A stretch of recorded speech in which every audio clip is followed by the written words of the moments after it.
Here we want to talk about helper T cell activation.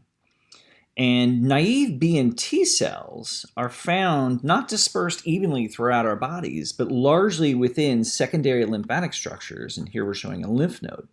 And so those unstimulated B and T cells are found here, waiting to be activated. Well, how do they become activated in response to a particular infection? Well, let's look over here on the left. We have the protective barrier between us and the environment, right? An epithelial membrane.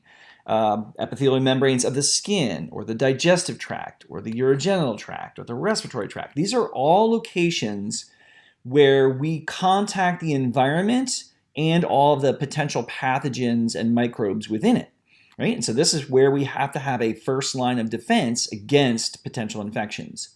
And so on the surface of those epithelial membranes, we often have large numbers of microbes living.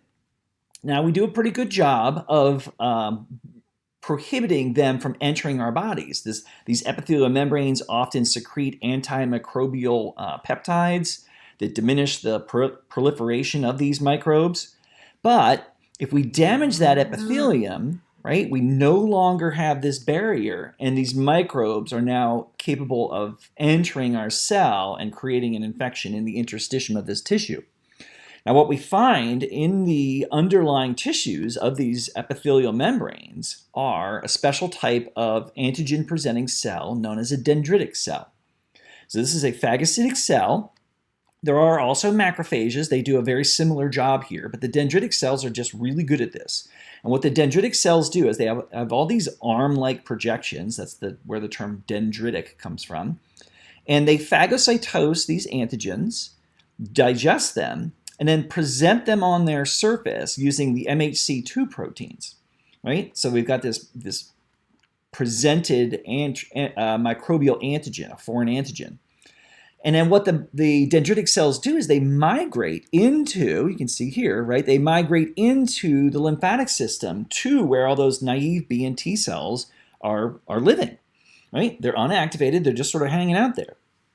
And the dendritic cell is going to present that foreign antigen here to these populations of T cells, CD4 and CD8 T cells, in search of a matching receptor, right? When this receptor matches, then we're going to activate that particular T cell and have it proliferate, right? Because it's going to make more T cells with that same receptor. Now, we do have a co-stimulating receptor, this CD4 receptor, that actually helps with this activation. And upon activation, this activated CD4 cell is going to create and secrete a large amount of this cytokine called interleukin-2.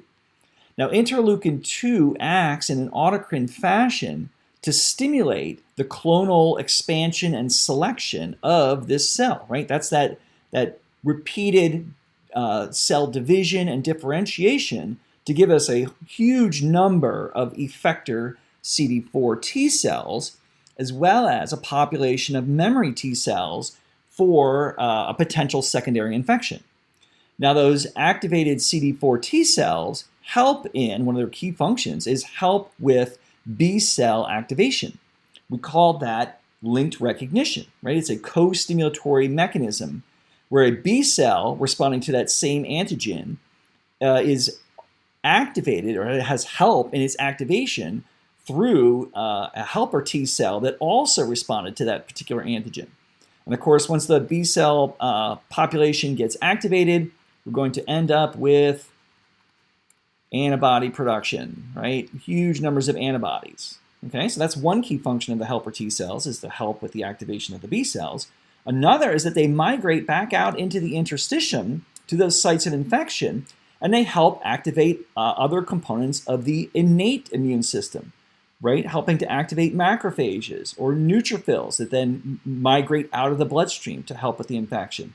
NK cells and others, helping to diminish that infection in the interstitium.